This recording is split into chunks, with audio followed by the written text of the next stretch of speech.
এক্কেবারে সকাল সকাল রেডি হয়ে চলে যাচ্ছি নতুন একটা জায়গায়। কোথায় যাচ্ছি দেখতে হলে পুরো ভিডিওটা ওয়াচ হ্যালো করতে হবে। এভরিওয়ান, আমি সুলেখা চলে এসেছি নতুন আবারও একটা ভিডিও নিয়ে। আমার নতুন ভিডিওতে সবাইকে স্বাগত জানাই। বাজে 9টা আর আমরা রেডি সেডি হয়ে একদম বেরিয়ে পড়েছি আর তোমাদের সামনে ভিডিওটা শেয়ার করছি। বাড়ি থেকে বেরিয়ে এসেছি 10-15 মিনিট। আর আমরা যাচ্ছি দিদির বাড়ির পুজোতে। আর তার বাড়ি কোথায় সেটা হচ্ছে বাথুরিয়া। কোথায় সেটা যদি জিজ্ঞেস করো আমার সে সম্পর্কে কোনো আইডিয়াই নেই, কারণ আমি খুব একটা জায়গা বেশি ঘুরিনি।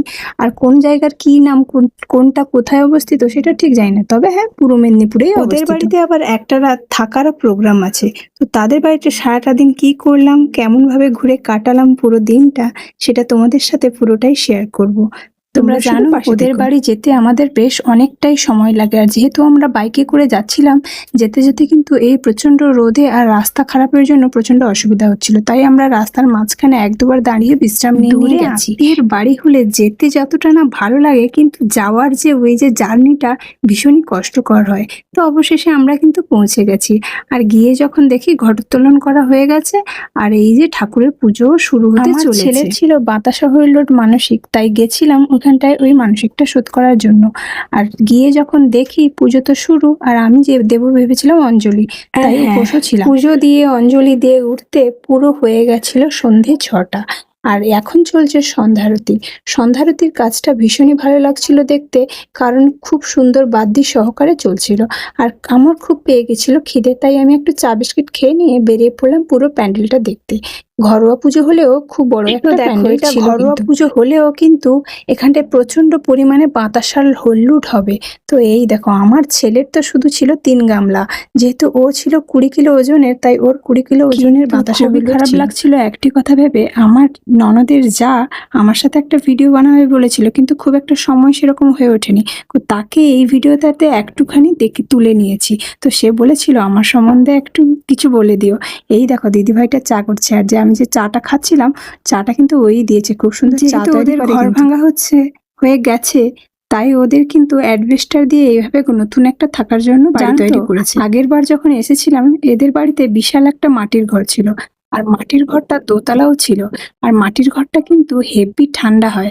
আর এই যে দেখছো দাঁড়িয়ে আছে, এ হচ্ছে আমার একটা ননদ। তোমাদের সবাইকে ওদের বাড়ি তুলে ধরতে পারবো না, কারণ যেহেতু বাড়ির পুজো সবাইকে একসাথে পাওয়াও যাচ্ছে না, সবাই এদিক সেদিক ছড়িয়ে ছিটিয়ে আছে। তো এরপরে আমি তোমাদের সাথে আলাপ করিয়ে দিই আমার দেবরজির সাথে। এই দেখো এই যে এসছে দাঁড়িয়ে আছে, দেখেই তো ক্যামেরা থেকে মুখটা ঘুরিয়ে নিল, বুঝতেই পারছো। ভিডিও বানাই তাই ক্যামেরার সামনে আসতে ওরা একটু লজ্জা পায়। অনেকক্ষণ ধরে এই সন্ধ্যারতি চলছিল।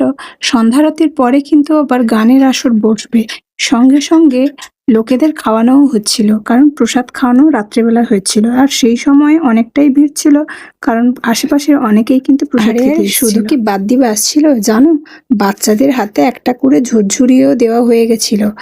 আর তাদের সে কি আনন্দ, তারা যেই ঝুরঝুরিটা পেয়েছে অমনি জ্বালিয়ে সে আনন্দে নাচানাচি শুরু করে দিয়েছে।